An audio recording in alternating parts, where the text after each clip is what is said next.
Okay, so good morning, everybody, and welcome to this series of online sessions dedicated to creative industries and China, academic and professional perspectives, which is part of YuleFlow, Autumn International School, organized in partnership with Italy-China Council Foundation. And my name is Silvia Ravazzani. I'm associate professor in management at Yule University. And I'll be serving as your moderator today and tomorrow as well. Because as you probably know, we started yesterday with this online series. We go through today and tomorrow as well. So I'm happy to welcome all of you on behalf of Yule University. With me, you see Francesco Boggio Ferraris and Francesca Bonatti from Italy-China Council Foundation, who will help me moderate today's session. So thank you for being with us, and thank you for your great contribution to the organization of the whole series. Thank you, Silvia. Thank you. Getting started. Yesterday we talked about fashion and design. We had some very rich debates and interesting updates on cases and applications in China. And today we proceed with our path into discovering creative industries and China with a focus on food.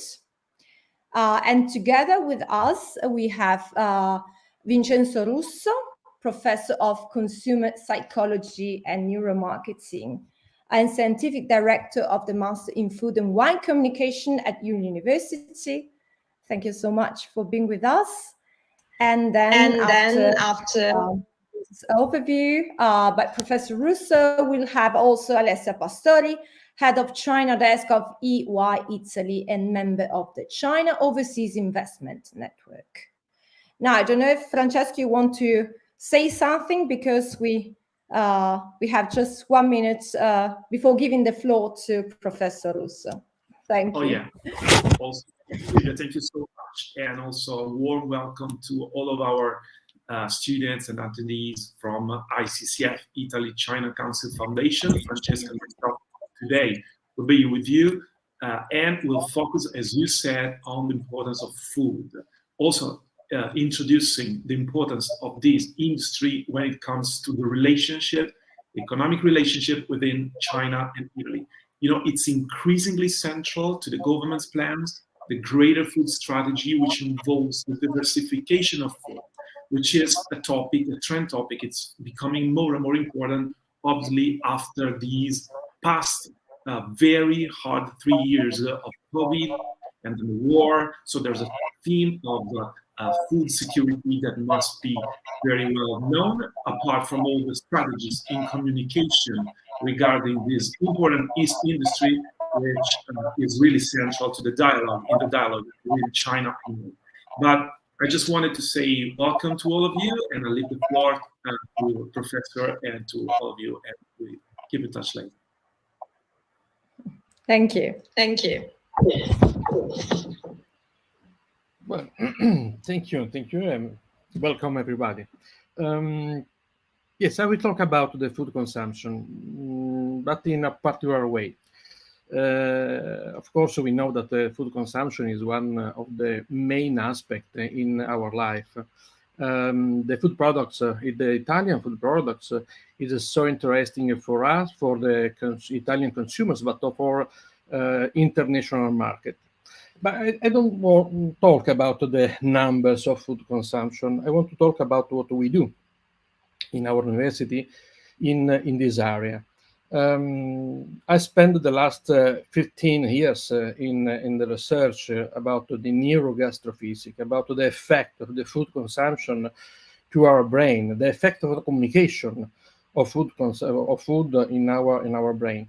So I won't spend these 30 minutes that we have, a very short time, but quite useful to understand the meaning of this kind of research and the methodology. Very interesting for the Italian market, but also for Chinese market.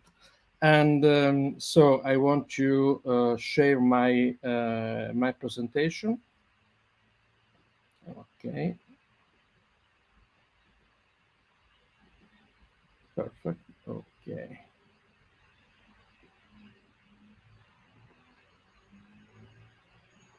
Okay. You can see my slide. Okay. In this moment, I'm sharing my presentation. Did you see? Silvia? Okay. Anyway, so in our university, we spend a lot of effort, money, and times in order to have research and training course in this area. But we want to talk about the research in this area. We know that there are a lot of influence factors that can influence the experience of food. And but we are expert in communication, so I wanted to discuss with you about the communication, the effect of the communication in our brain. And so we use a lot of innovative tools in order to analyze the reaction of the people. I'm a psychologist, of course, and I use a lot of traditional instrument in order to understand why the people buy some products or why the people are so involved in food experience. But I think one of the main tools that is possible to use in this area come from a neuroscientific area. For example, in this chart, you can see some very strange instrument like EEG, electroencephalography, in order to analyze which part of the brain is activated when the people taste something, or when the people look at some commercial spot of food and so on.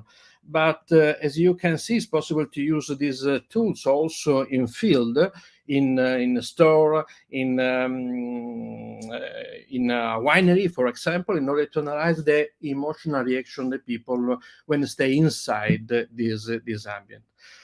What we are a group of psychologists and neuroscientific expert, bioengineering expert, in order to analyze the reaction of the brain to the stimuli for communication and marketing of food. But the history of this area is very short, because the first time that one person used the word neuromarketing was on 2002. So in terms of history of science is yesterday. But the neuromarketing is, in particular in the food area, is a very important methodology useful in order to improve the marketing performance of different marketing tools like advertising, pricing, branding, and so on. But we can use different tools. We can use electroencephalography in order to analyze which part of the brain is activated. We can analyze, for example, the skin conductance heart rate in order to have information about the intensity of the emotion. We can use the eye tracking. I will show you some output from my tracker. The tracker is a very useful instrument for the analysis of the movement, a movement, in order to understand what the people are looking. For example, if I have orange juice, it's important to understand the reaction to the label of this kind of product. Or if I have in my hands a bottle of wine, it's important which part of the labels for the consumers is so strong, so important in order to push the people to buy this kind of product. So with this instrument, it's possible to analyze in very in-depth the reaction of the people. We can use, of course, a face reader and other instrument in order to analyze what? The emotion of the people. I work a lot in order to analyze the reason that the people have when they buy something, but it's so difficult to have the real indication using the questionnaire, because many times the people don't want to explain in depth what they are, the emotion that they have. So we needed to use this kind of position, this kind of instrument in order to analyze the direction of the people, but not only in the lab. We can analyze also in the field, as I want to show in a very short time. These are typical instruments that we have in our lab. We use PV2 channels in EEG. These are very complex instrument, but thanks to this instrument, we can analyze, for example, the memorization.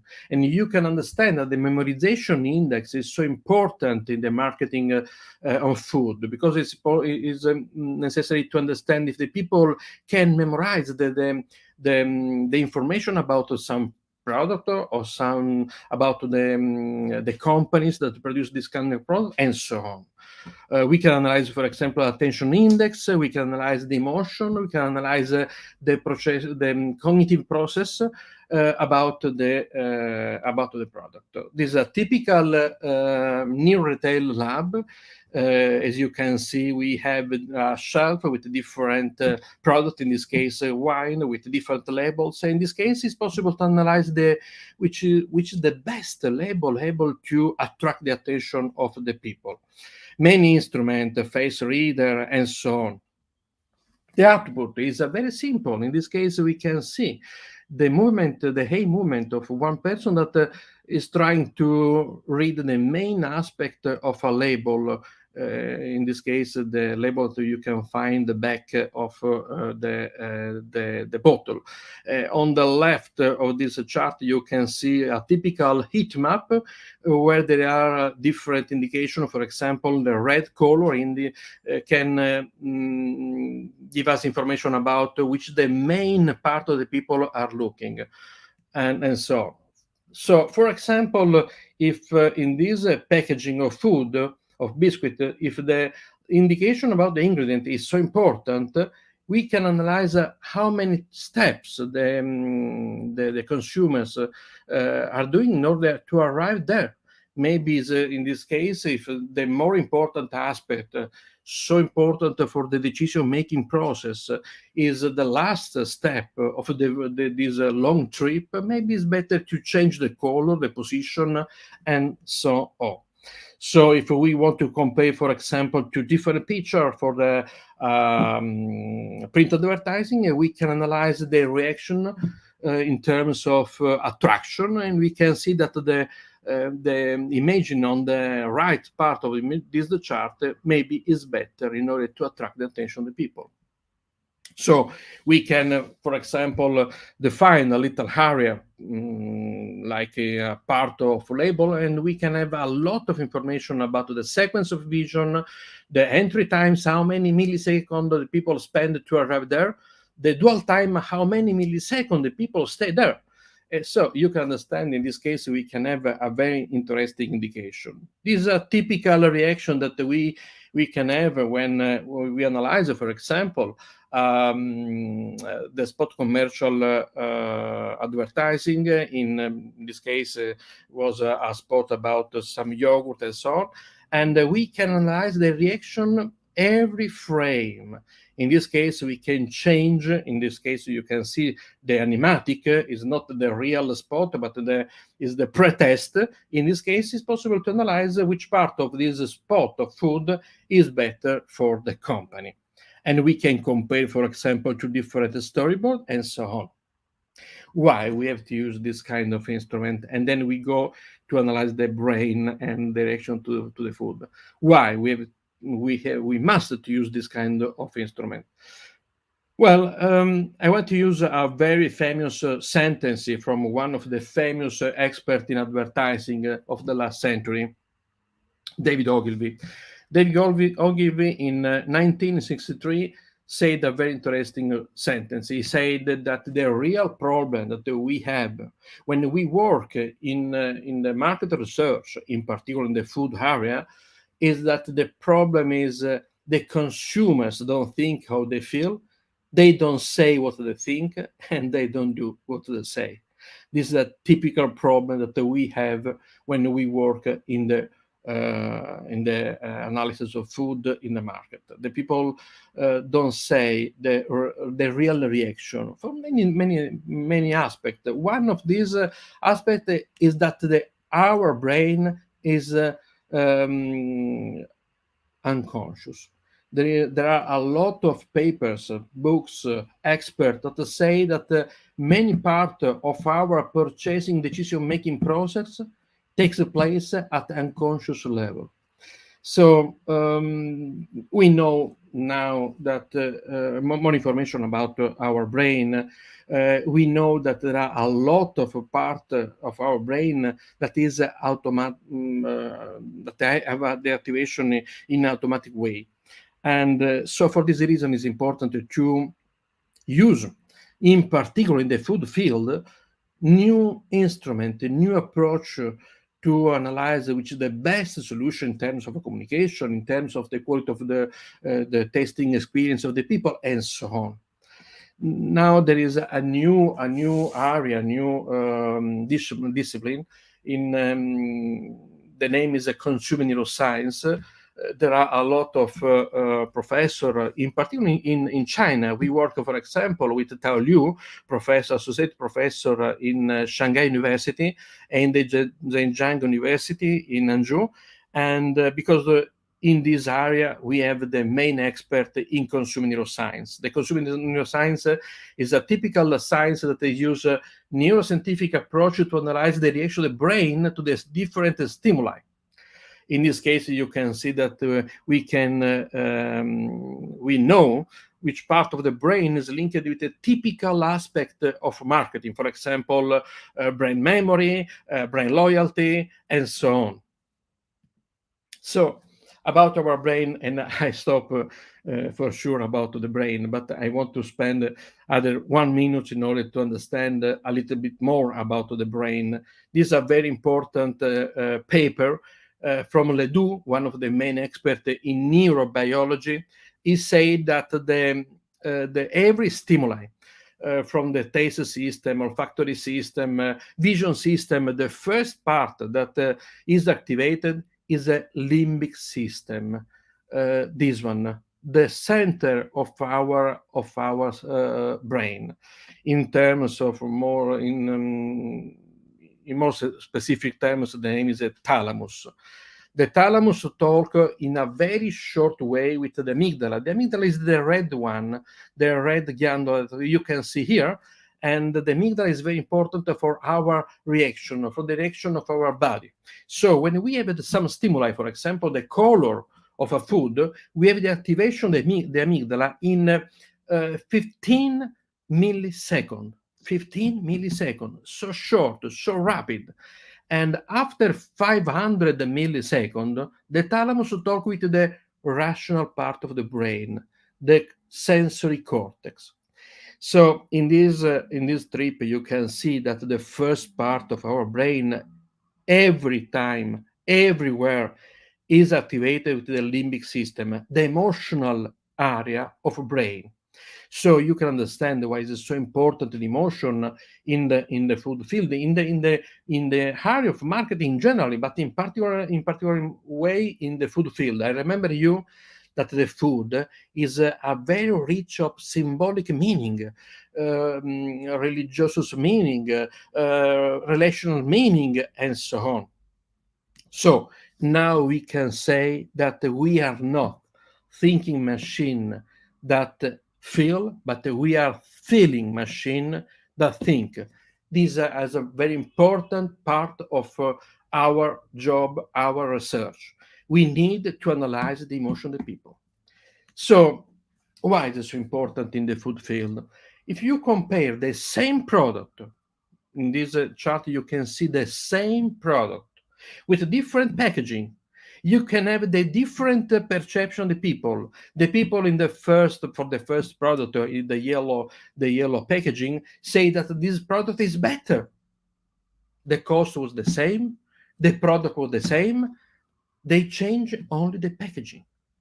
And it's very interesting to understand that the people can taste in a very different way the same product. Only with the effect of the communication. So we know that we have two different reactions of our body in front of the stimuli. We have the sensation and we have the perception. The sensation, the activation of our sense, the perception is a rebuilding of our sensation. In this case, we have the influence of our brain. I want to show you an experiment, very interesting, that is very useful to understand why is it so important to understand the brain in the food field. This is a very famous paper published in 2008 about the reaction of people to the experiment, during an experiment, and they tasted two different wines. The authors offered two kinds of wines. One very expensive, and they said this wine is very expensive. The cost is $45 for a bottle. The other one is very cheap. The cost of a bottle is $5. They have to taste, and they had to explain which is the better. So, of course, they say that the expensive one was really, really good. The problem is the wine was the same. But usually, if we know that the wine is more expensive, we can say with our rationality that maybe it's better. The main aspect of this experiment is here. Which part of the brain is activated when we know that the wine is so expensive and when we know that it's so cheap? And if the stimuli, the sensory stimuli is the same, the reaction of the brain is completely different. So in particular, as you can see in this graph, we have a very important area, the red one, this area. This area is very important for the positive experience, in particular when we have some stimuli of our olfactory system or the taste system. The name is orbital frontal cortex. This is a very important area because if we have a positive reaction to the stimuli, we have the activation of this area. So, okay, we can say that this area is a pleasantness area, is a area for happiness, and so on. So, for example, if I meet a very important person for me, I have the activation of this area. If I taste something very good, I have the activation of this area. So I remember you that the wine was the same, but the activation of this area is completely different. In this case, as you can see in a green line, when the people know that the wine is so expensive, they have the activation of this area stronger. And if they know that the cost of the wine was less expensive, the people have a less activation in this area. But remember, the stimuli is absolutely the same. In particular, if I know that the cost is more strong, in this case, they analyze the effect of people when they know that the cost is very high. In this case, a bottle of wine, the cost was $19, compared to the other one, which the cost is $10. And you can see the reaction of orbital frontal cortex is higher. In this case, the people can say the wine is better. So usually when I talk with my producer, I work a lot in the training course with the producer, I said always take care. A bad product remain bad, but a good product with a good communication can change in a better product. So I suggest you to read some book, in particular the book of Charles Spence. Charles Spence is one of the main experts of this area. The name is Gastrophysics. The Gastrophysics is a new science that study the effect of the communication, of the effect of the light, the effect of the color of the food to our brain. And the title of this book, very interesting, is Gastrophysics, the New Science of Eating, from Charles Spence. Charles Spence is a professor, full professor at Oxford University. And in this book, he said that changing what a person sees can radically alter what they hear. Changing what they hear may influence what they feel, and altering what they feel can change what they taste. So in this case, you can understand why it is so important to spend time, money, effort to improve the quality of the market, the food market. We work a lot in this area. I want to spend the last 10 minutes in order to share with you some experience in this area. For example, the effect of the color of food. We know that if we put inside orange juice, for example, odorless and tasteless color, for example, enochianina. Enochianina is a odorless and tasteless color, and we can improve, for example, the red of the color of this orange juice. The people say that this orange juice is sweeter, is better, and we have changed only the color. If I put in a bottle of lemon beer a label, a typical label that remember the color of lemon, like the label that you can find in the right part of this chart, the people say that there is more lemon than the same beer, lemon beer, with the label with a different color like red and brown. You can find, of course, everything published many years ago, but very, very interesting for us. So you can understand why it's important to analyze which is the best label for the lemon beer, wine, orange juice, and so on. In order to understand another time the important aspect of our expectation in our brain, you can see in this paper the effect of the expectation for the taste of some liquid.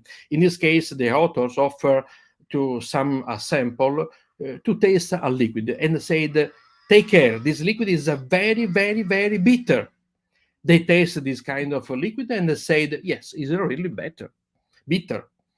And if we analyze with a magnetic resonance which part of the brain is activated, we have the activation of insula. The insula is linked with the disgust. In this case, we have the activation of a very important activation of this area of the insula. But when the authors offer the same liquid, saying that is less bitter, the people said, yes, it's really less bitter. And the insula is less activated.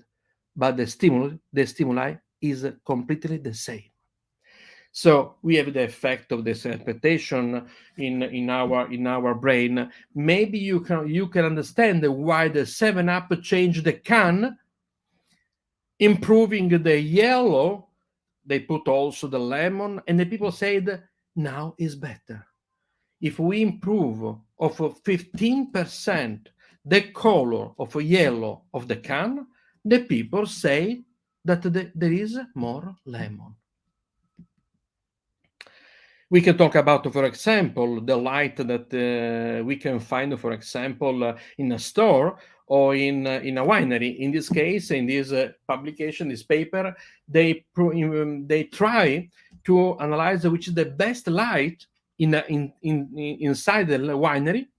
We are in a German winery. In this case, the best wine is Riesling. The Riesling is a typical wine, very sweet, and if it's sweet, is better. So they change the light in order to analyze the behavior, the consumer behavior of the people. And sometimes the color of the lights was more green, sometimes more blue, sometimes more white, and sometimes more red. And when the color was red, the people say that the same Riesling is a little bit sweeter with the red lights. So, and they sell a lot of Riesling bottles when there was the light red.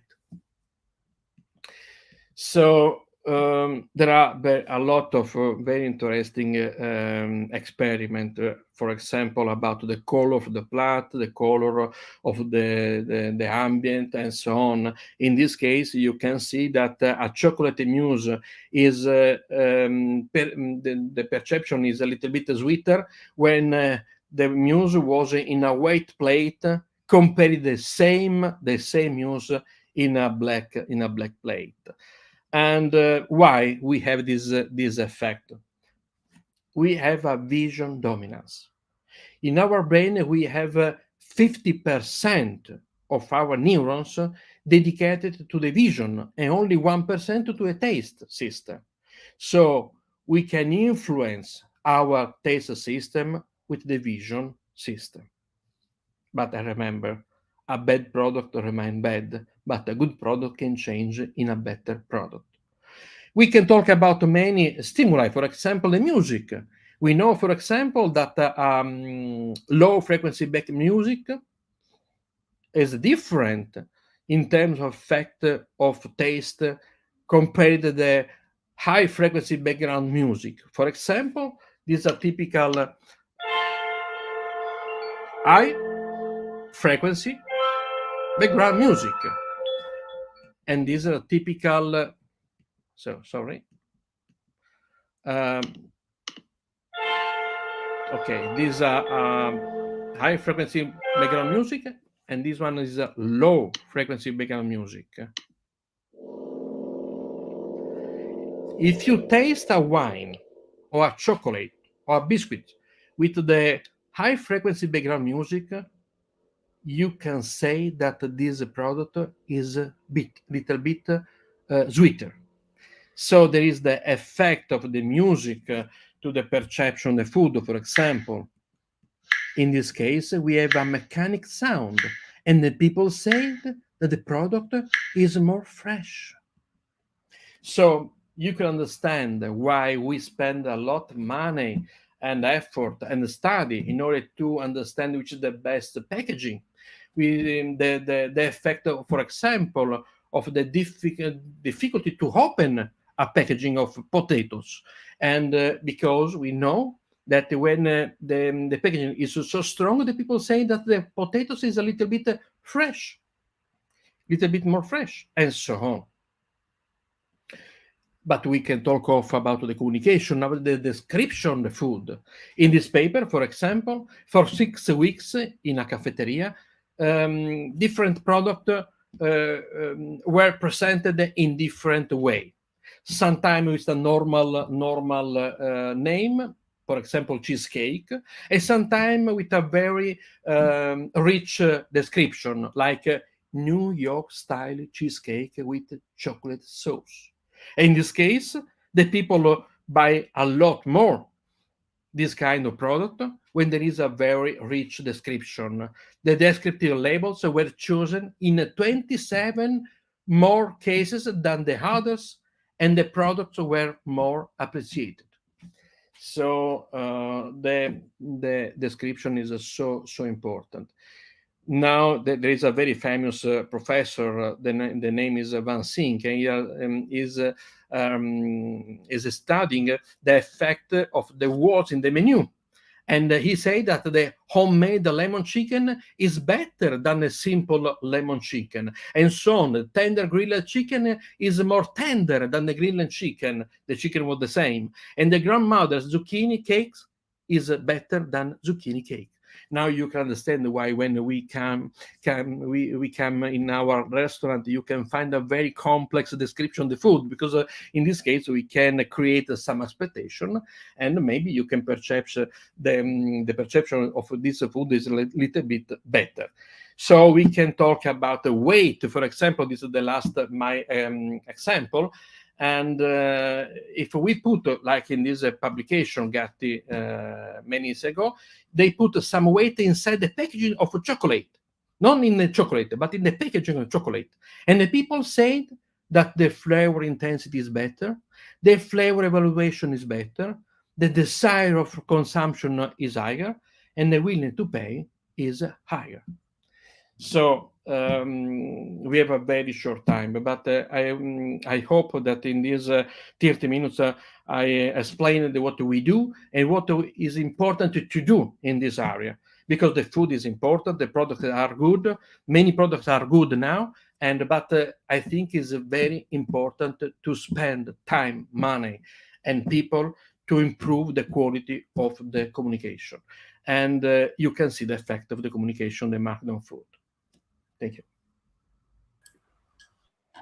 Okay, thank you very much. Really inspiring, I would say, fascinating area. I was taking notes myself. It's really interesting to understand why people are so involved in food experience, and also these ways to improve marketing tools and performance. You mentioned taste, colors, packaging, weights, how to stimulate different reactions in terms of sensations, emotions. And also you mentioned these different meanings, relational, religious, cultural. So of course, this has applications in every country and also in cross-country context. So I was thinking of, import, exports, tourism, because there's also food tourism. So I think this is so relevant, especially in this context we have today in connection to China. So thank you very much, Professor Russo, because this was really fascinating to me, and I'm sure for our audience as well. So I think it's time to move on to the next speaker, so we can also get some glimpse of, foods and applications in the Chinese context, probably drawing on many of the things we have discussed so far.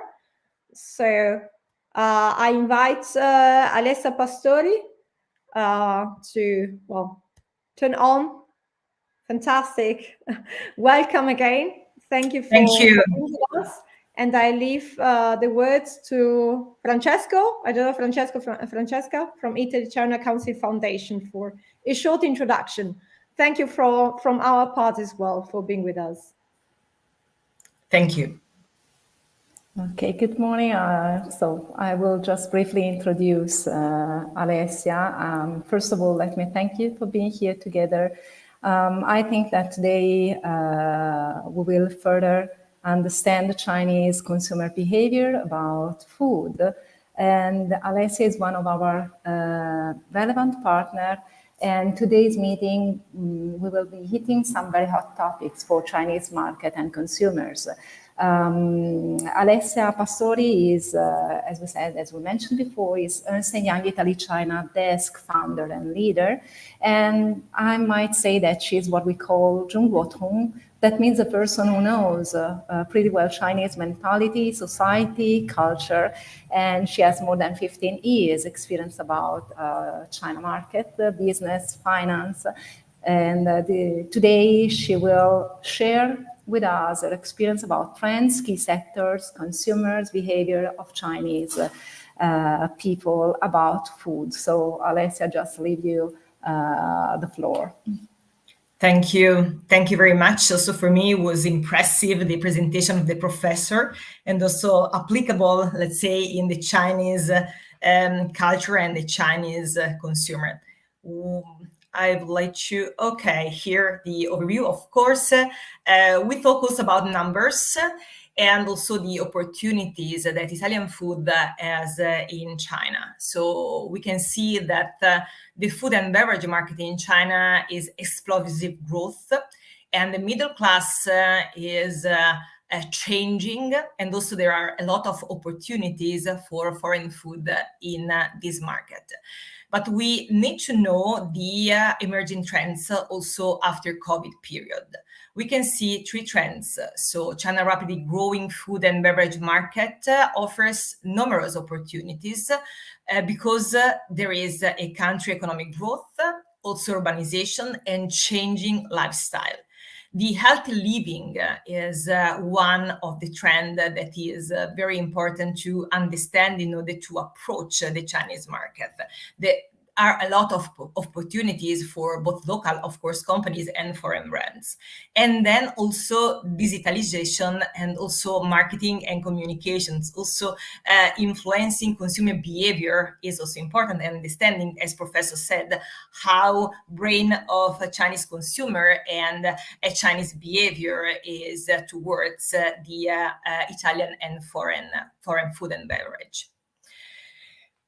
We need to talk also about numbers, and we see here huge numbers.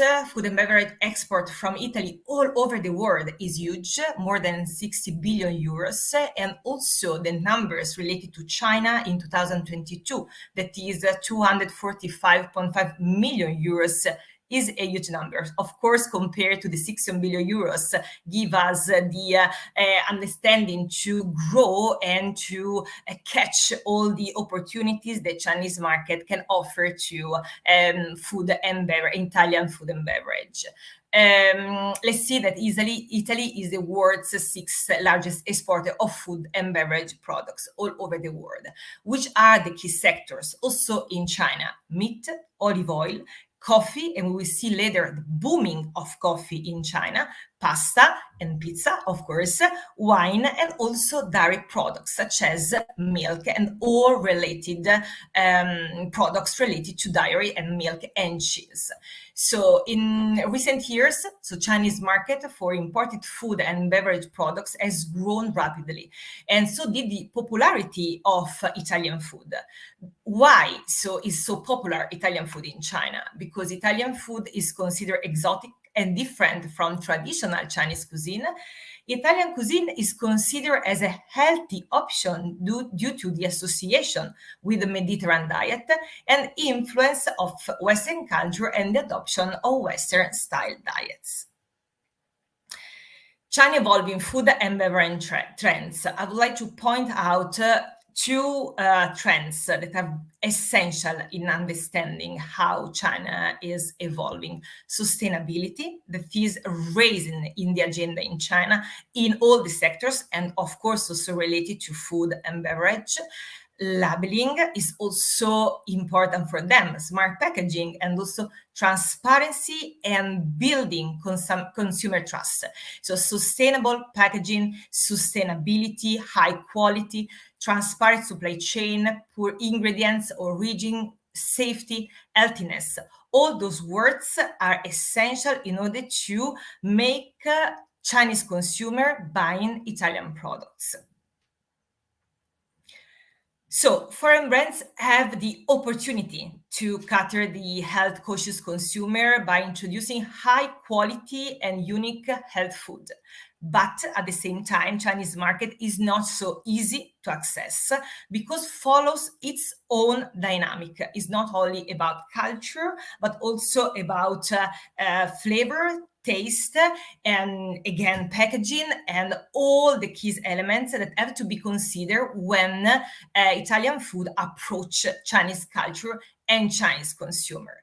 So a lot of opportunities, but a lot of challenges. So start from challenges. Cultural and language barriers. Foreign brands entering the Chinese food and beverage market must overcome cultural and language barriers by understanding what Chinese values, behavior, and preferences. So also what Professor said before is essential, understanding behavior, understanding brain of Chinese, the attitude of Chinese to buy foreign and Italian food, of course, is essential in order to make this food and this beverage interested for Chinese consumer.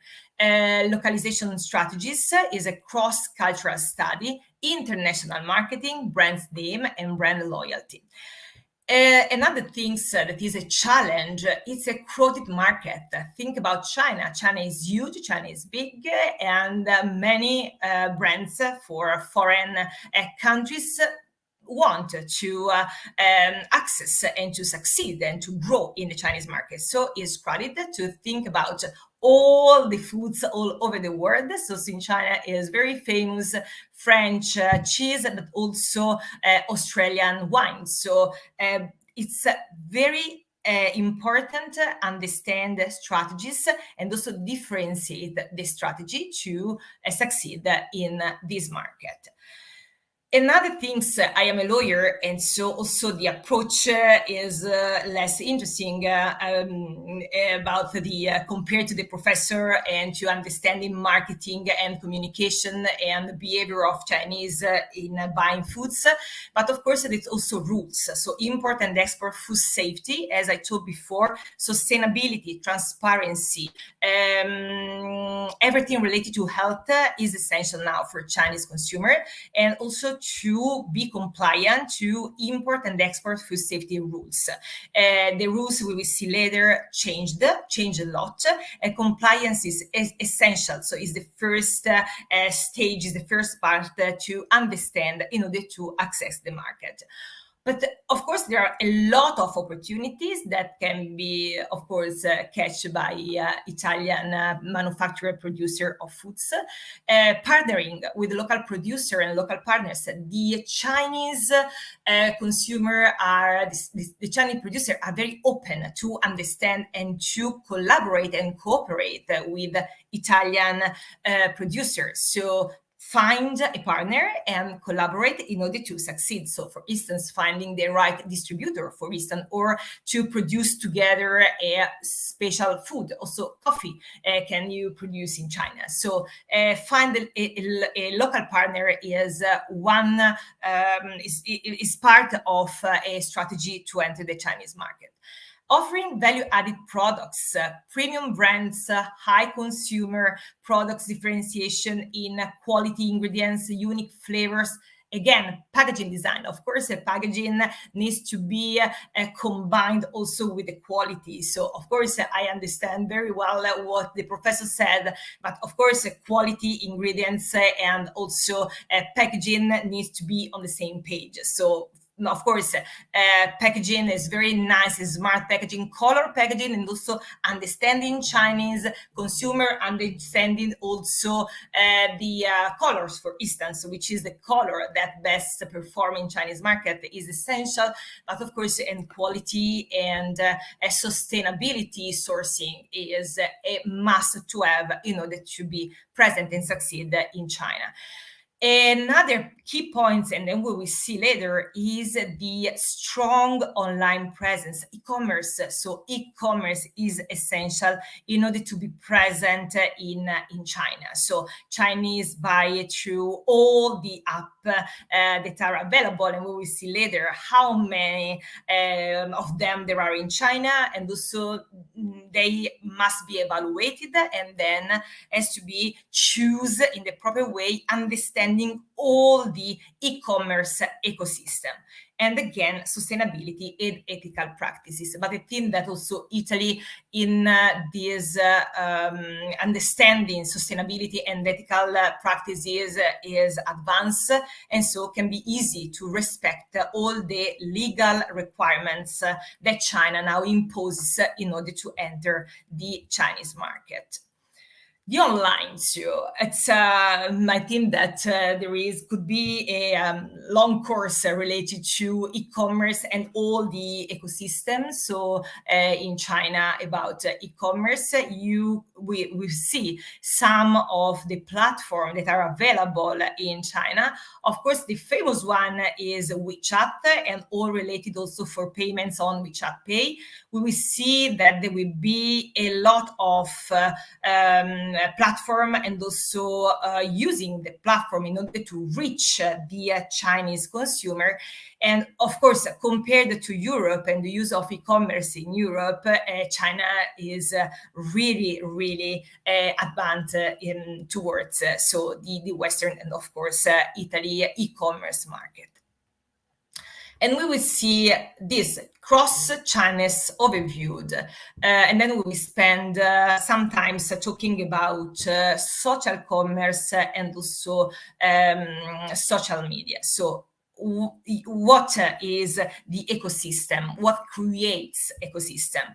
The ecosystem creates awareness of the brand's interest from Chinese consumer, desire, action, loyalty, and also advocacy. So you will see all these marketplaces, and again, the combination about marketplaces and also call means key opinion leader. This is made easier to respond to Chinese demand on foreign products.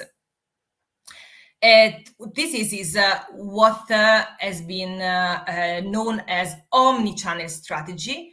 So the use of Tmall or JD flagship is essential. Live streaming is also something that is using in order to sell also cross-border, because we will see later. Also, we have a case study that also we talk we present with ICCF 1 years ago, related to how use live streaming and social media in order to sell Italian goods, Italian products, Italian beverage cross borders, so from Italy to China.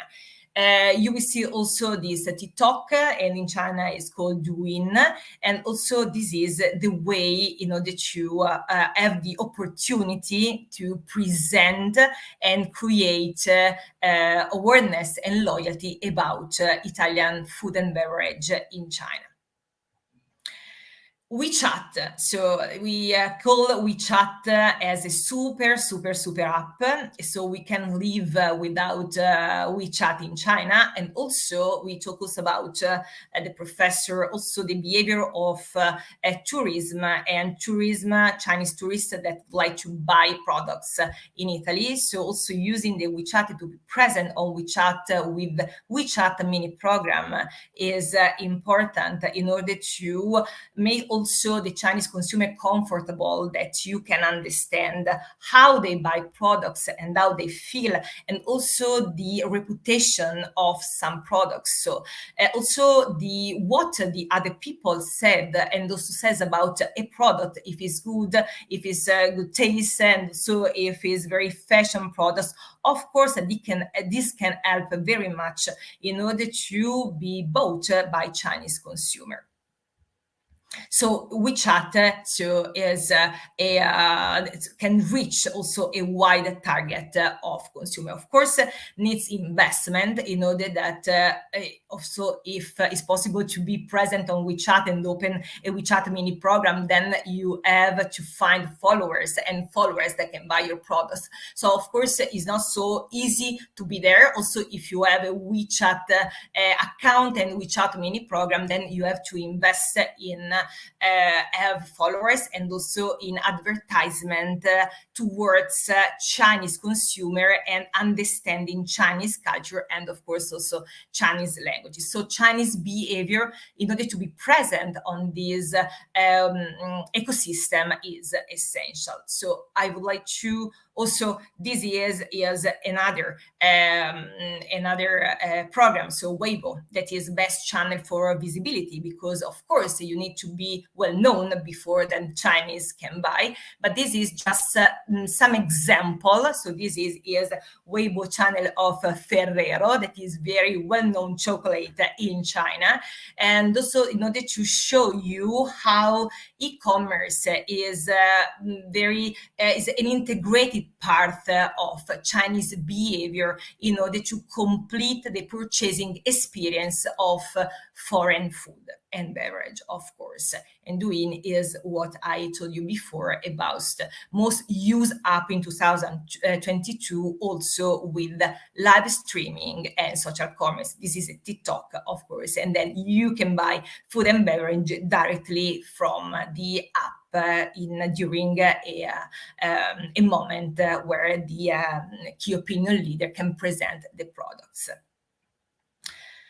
Okay, so this is the role of social commerce. This is the example that I mentioned before about this is a very famous key opinion leader in Italy. He is Chinese, and social commerce accounts for online sales in China reach 28.7%, and is increasingly common for companies that sell products on social media through live streaming cross-border. So you can see that also food and beverage using social commerce and live streaming is growing a lot, also compared to other sectors. Cantine Polvanera is a brand and wine producer in Puglia, and you can see the revenues in China compared to traditional way to be present in China, because of course you can choose also to have a distributor, and this is the choice that Cantine Polvanera made in 2013. So they entry, as many Italian producer do in China, finding a partner, a local distributor, and of course the result in traditional entering the Chinese market was less important than the understanding how China evolved and using, of course, the new strategy and new operation model, and also the presence on Douyin, so the TikTok, that increase hugely the sales of exported bottles from Italy. So compare the revenue in China grow so much using a way that before COVID, no one has thought that can be the right way also to access the Chinese market. Also, maybe investing most of the money in marketing and communication to make Chinese consumer understanding that you exist, of course, and you have a good product, but without huge investment in China. So in order to also understand the Chinese market and the potential of the Chinese market, the entrance of social commerce and also selling through the platform also from overseas is an opportunity and a chance that can be really evaluated in order to enter the Chinese market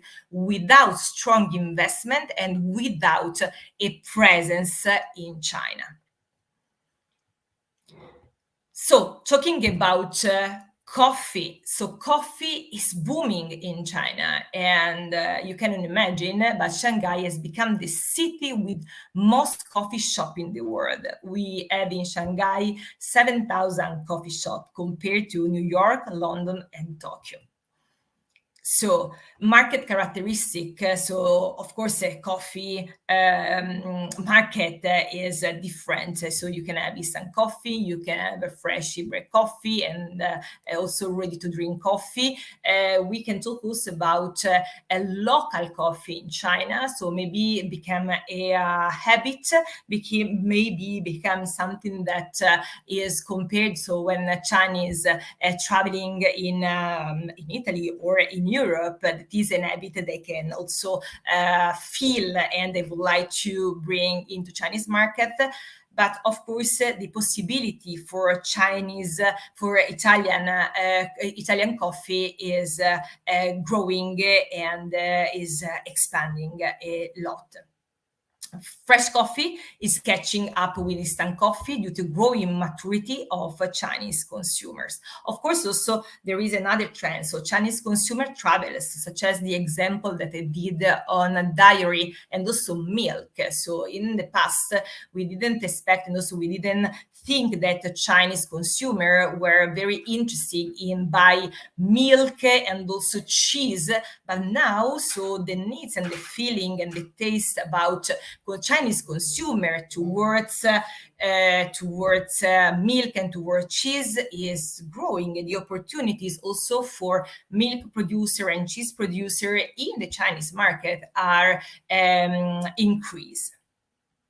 This is again the market characteristic, and also you have seen also in all these slides the essential or the use of all the Chinese platform. Again, so vegan and vegetarian, again environmental friendly stores, again green packaging, cycle and recycle, and sustainability are the key messages also if in the marketing campaign that have to be considered in order to make a Chinese consumer interested in Italian products. This example about Lavazza and Dili, so there is no sentences below, but there is a huge success for both Italian companies in China. So they are opening a lot of stores, so such as in Shanghai, but also they increase revenue. They invest in marketing and communication and create places where Italian flavor and also meeting the Chinese behavior and consumer trends are met. So both of the companies and also through the local partners are investing together. So combined, what is it, the so-called real made in Italy? So also coffee understanding of the products, of the quality, combined also with the needs of Chinese, where they are sitting around the table drinking Italian coffee in China. This is the very bad part of the presentation, and I will be very fast because, of course, understanding rules is essential, which is the goal of these new rules that came into force in January last year. So understanding that the products that enter in China is safe, it's compliant with the regulation, and also has to be controlled by all the food exports, food authorities in China. So we have a lot of new regulation. We summarize the content of the regulation in 5 points that you can see below. So first is emphasize that producer and operators are accountable for safety of the food products and produce and handle all related safety.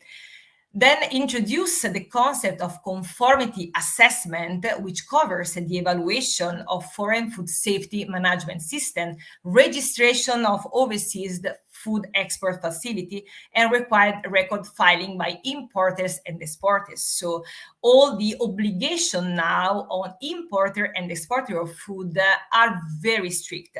But this is because transparency, sustainability, healthy food are all the requirements that the government asks in order to enter in China. So, and third is require food imports to establish a system for review of suppliers, including overseas exporters, and also full powers on-site inspection procedure conducted by custom and also ports of entry. So also the custom are very, so take care a lot of on-site inspection of food. And also potential control measure in response to food-related incident overseas, and also the increase of fine in case of non-compliant with the regulation. So what you have to think about is that, of course, it's a huge opportunities for Italian food and made in Italy food and beverage to enter the Chinese market using what is the e-commerce ecosystem and understanding the differences of all the possibility that you have to be present online in China. So possibility also that's growing of cross-border using live streaming and using social media commerce. So using all the items that you can use, understanding so Chinese behavior, of course, but you have to understand that now there are stricter regulatory environment for food importers and exporters. So this is again the environment for food and importers and exporters related to all the measure of management system and food safety for a foreign country. Of course, this doesn't work as another point that I would like to underline for cross-border. Of course, it's possible to sell a bottle of wine or many bottles of wine to cross-border. And of course, these rules are not applicable in full. So when you choose to enter the Chinese market or you would like to enter in the so-called traditional way, and all these rules has to be understand and also to be compliant with. Of course, if you choose to enter not in the traditional way and looking for a partner or distributor in China and starting to see if your products could be interested for Chinese consumer, of course, there are other rules and maybe there are rules that are less stricter than the one that came into force for the real and traditional importer and exporters in China. As again, this is a 3-slide full of rules, but again, that are very important to understand when you decide to approach the Chinese market. It's important, 2 things finally I'd like to stress about the registration. So the first things also, if you use it cross-border, you need to be registered on a specific registry in China. So what I can say is China represent for Italian made in Italy food great opportunities, and also you can see also from the numbers it's possible to enter and it's possible to succeed. Respecting the rules is essential, but also, and I catch also all the topics discussed by the professor, understanding Chinese behavior and understanding so the brain on Chinese when approach to Italian food. Thank you.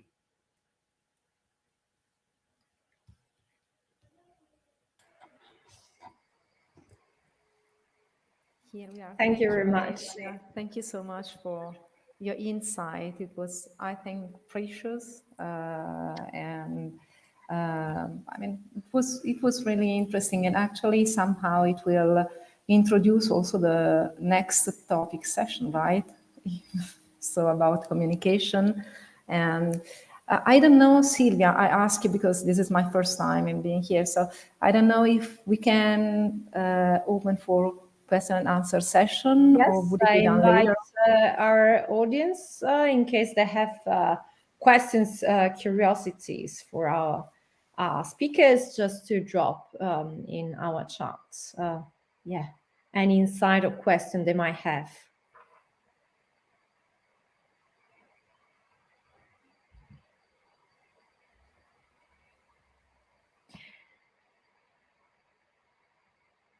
But I don't know if I can, I was just, because now that we had these 2 presentations, I don't know, it was my impression, if you notice the same, that technology today is more and more important. We talked before with Professor Russo, you know, how to better understand, but also how to influence a little bit of food experience with all these new tools, technology, but also when I was listening to Alessia Pastori, this use of technology, especially in China, You're just talking about WeChat, Weibo, these online platforms. So I don't know. I know it's difficult, but I was thinking, what's coming next? Now we talk so much about metaverse and all these extremely new technologies. So it's for both our panelists. Can you foresee anything new coming next?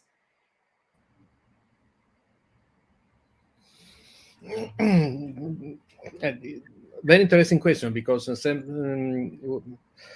we have a lot of companies very interesting to understand the future of the market, the food market, in particular the effect of the new technology. It's not so easy to have an indication about the future, because in the area of food, one of the main aspects is experience. And yes, of course, when we are, for example, in a store, we can have more information about the quality of the food. For example, there are some app, some software that can give us information about the sustainability of the production of the product, the production, information about the investment of the company in the social area, or the quality for our health of the product, and so of the ingredients, and so on. Maybe we will have more application in this area. Now we know, for example, that a little percentage of the market use this kind of software in order to have information about the quality of the food. I know, for example, that some companies, some retail are working a lot in order to create the digital label, for example, in the shelf, in order to give to the market, to the consumers, indication about the sustainability, about the health of the product, and so on. We will see maybe more digital solution in the store from one hand, but I remember you that the food is always experience, and so we will have two different approach: more digital solution for simple choices in the store, and the investment of the retail in order to create experience inside the store, for example. We work, for example, for very important companies in the very big retail, in order to create the area more able to involve the people in terms of odor, sound, and they spend a lot in order to change the color of the ambient and so on, and the people stay more inside and they spend more, and this is a very interesting experience. So we will see a different approach in the future: more digital application on one end, and more investment in engagement, in emotional engagement. Mm-hmm. So let's say technology is an enabler, but the experience remains the core in foods. What about you, Alessia? Do you have any? But the experience, the social commerce is an experience. So of course, and then the final goal is to have the products, so such as wine and also food in general. So chocolate, so the example was so very good from the professor. So, and of course, it's the packaging. The quality is very important, but the experience when you are connected to the social living, and also to review and to be present in the same time with other consumers, of course, is experience. And then, of course, the ultimate goal is to have those products. But what the Chinese want is the really the experience. So technology, but combined with so the experience of buying, that is essential for Chinese. Good. Thank you. So no questions from the audience. Of course, we have an international audience, and many of them we know will we are recording these sessions, so they will actually attend offline all these sessions. So happy they will be available for everybody later on. So I would say if we have no further questions for our panelists, I would just thank them again. It was really interesting, this session about foods. At least I learned a lot. I take a lot with myself. So thank you for your valuable contributions, and goodbye, everybody. Thank you also for our colleagues from Italy-China Council Foundation. Thank you and bye-bye. Thank you. Bye. Thank you. Bye-bye. Thank you. Bye. Bye.